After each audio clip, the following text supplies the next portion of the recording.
Hi everybody, Aquarii Moon here, and today I wanted to talk about developing your experiences.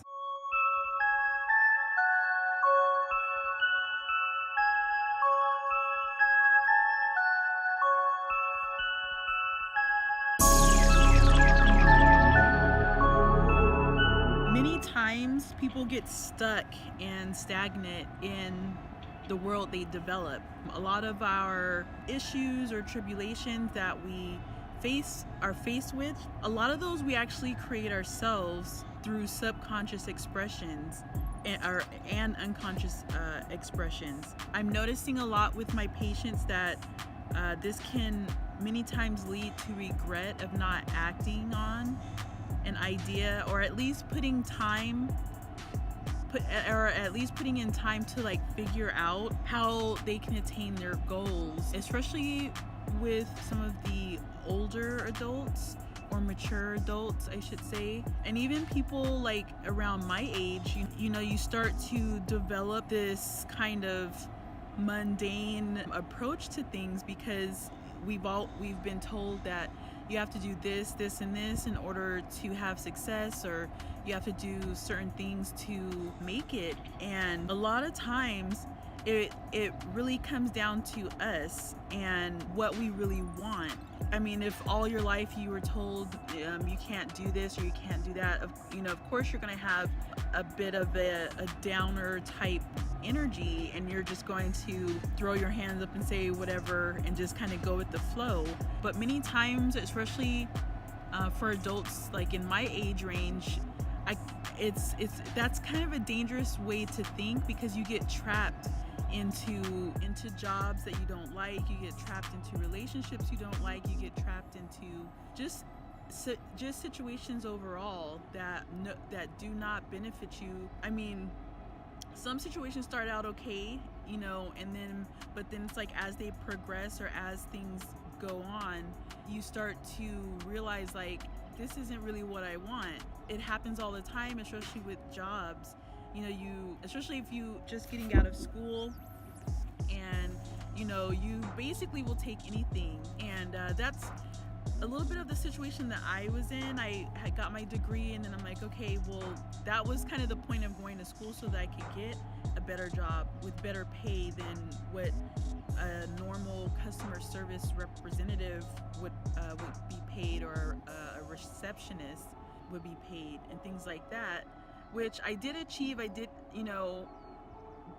did land a position where I was getting well over what the minimum wage, especially because I started in San Francisco. San Francisco's a whole nother animal when it comes to jobs, but it's actually a good thing, because they actually have it's an additional type of time off on top of like what the company usually gives you, like for vacation or sick time. Although I've been making, okay money, the cost of living is getting out of control. So now I'm at a point where I'm like, okay, this job is trying to dictate basically how I can live, or not really how I can live, but the fact that it's really restricting me from free expression, in the fact that I have to work in environments that I don't want to work in. I have to deal with people that I don't particularly want to deal with, and be around people that I don't particularly want to be around, all because financially I have become dependent on them. And that's the other thing. Once you become locked in and financially dependent on a job, or even a situation with a person where they were kind of your source of income, if you were doing freelance work or something, and then things like that. I'm noticing also a lot of times when it comes to developing our experiences, people tend to be paralyzed by different fears, anxiety, stress, depression, or even lack of encouragement, which really makes living mundane. Like I talked about in a previous video, where we need to be in the present and not so much like in the future or not so much in the past. We need to, I mean, of course you want to recognize mistakes and things that you've done in the past and heal those, but don't get caught up in those to the point where feel stuck. I've talked to a few people, and that's kind of the consensus. It's almost like you're stuck in a sense, especially if they have especially if the job has good benefits or they have a lot of perks and things like that. But I just kind of feel that that's part of the scheme to keep you there working, to keep you trapped into building someone else's dream. We all have dreams, so, and I don't want to say that every single person has to be an entrepreneur, but the way the world has been set up, being an entrepreneur has so many more perks over just being a regular full-time employee.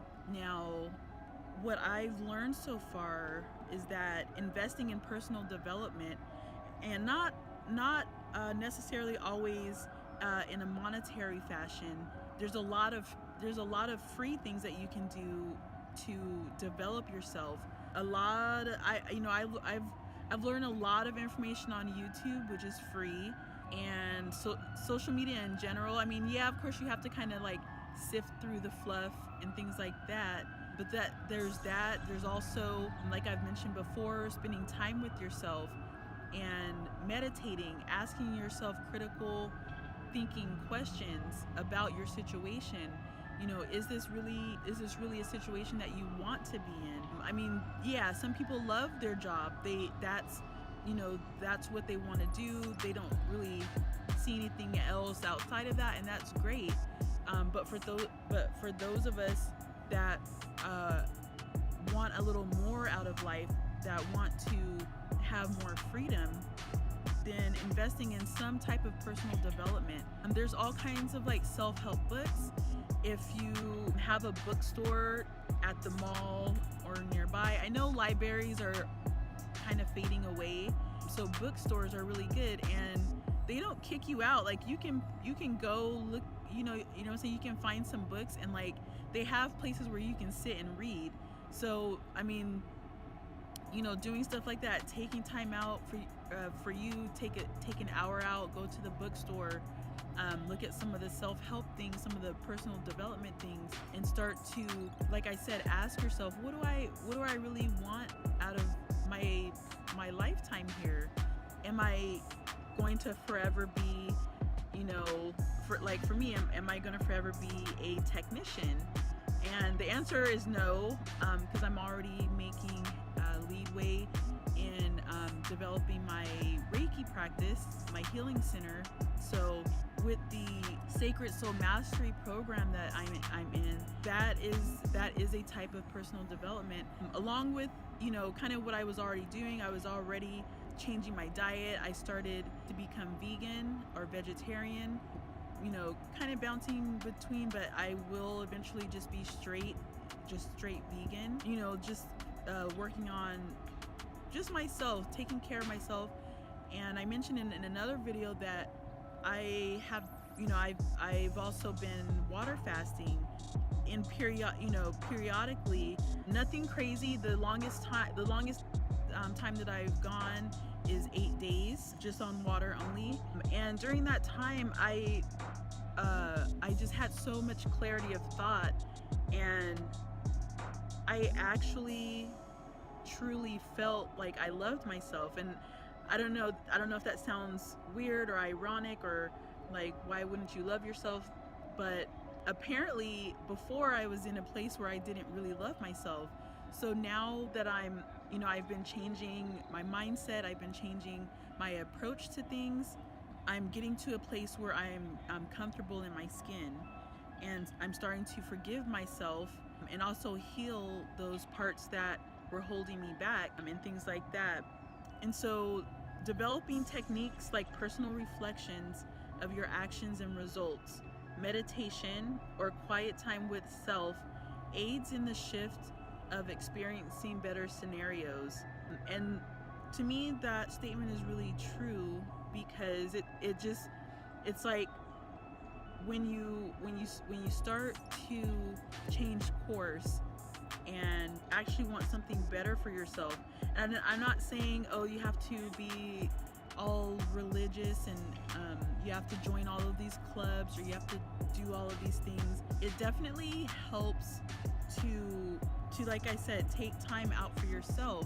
That's gonna be like a consistent theme for me, especially for 2019, because for so long, you know, I've been the pleaser. I've been trying to please everybody else and doing things that were not necessarily healthy for my growth and development. And so now I've changed course and I'm able to better navigate, especially with a lot of the things that I've been doing. Like I mentioned, fasting, changing my diet, changing my I would say changing who I hang around, but I never really hung around people like that. A lot of my friends, you know, I still talk to them, but we don't really hang out as much. But I guess that's part of it as well, kind of detoxing from people as well. And then another thing I wanted to touch on was healing past wounds, wounds that are emotionally or psychologically affecting you.